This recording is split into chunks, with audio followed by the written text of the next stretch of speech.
Swapping out the reticle for one of our old Malcolm scopes, such as either version of the 8 power, the 20 power, or the newer 6 power Long Parallax-Adjustable scope, is a pretty easy process. While I get this prepped, let's figure out why you might want to swap out the reticle. One of the most obvious reasons might be that you might have possibly dropped something into the scope and damaged the reticle. Or perhaps you just want a custom reticle put in, or one of the other reticles that we have available for the 6 power long scope. Whatever the case may be, swapping out the reticle is going to be the same for each of these versions, even if the parts involved look a little bit different. Step 1, as you've seen here, is to remove the eyepiece, and now the eyepiece lock ring. And of course, in the long 6 power scope, these will be made of brass and will be a little bit thicker, so they do look a little different, but same idea there. After that, you just have to locate the reticle locking frame. That is going to be the one that hasn't been removed yet. It'll be technically not the eyepiece, not the lock ring, but the third thing down from where your eye is.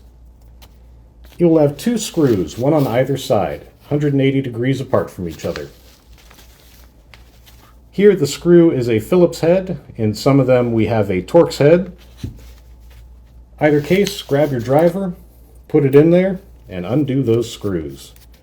They are very small, and I personally have a habit of dropping them, which is why now I always do this on plain paper so that I can easily see where that screw is. In the past, when I did it on carpet, well, I'd generally have to go and find myself some new screws. With the screws out,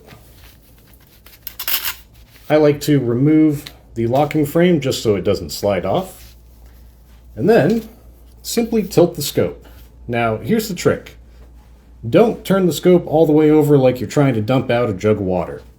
Just tilt it a little bit and let the edge of your finger be a stopping point. Don't put your finger in the middle where you're going to end up touching the reticle as it slides out. Again, that's going to damage it.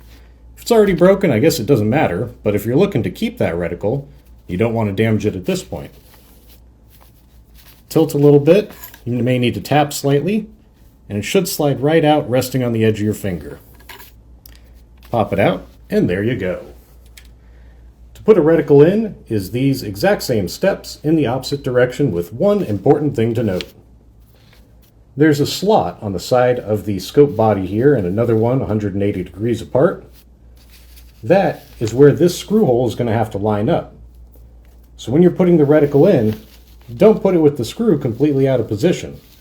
Try to line it up beforehand so that when it slides in, it's already right about where the hole is. Let's push that in a little bit. Unfortunately, it's out of frame where I am tilting the scope up, but once you tilt it up, it should slide right in, and there is a stop already built in so the reticle doesn't just slide all the way down the body. Then, put that frame back in place. Line up the holes on the side, find where the hole is for the reticle frame itself, and put your screws in. Now I'm having a little bit of trouble here because I am trying not to bump the camera as I do this, and that does make it a little bit harder for me to see.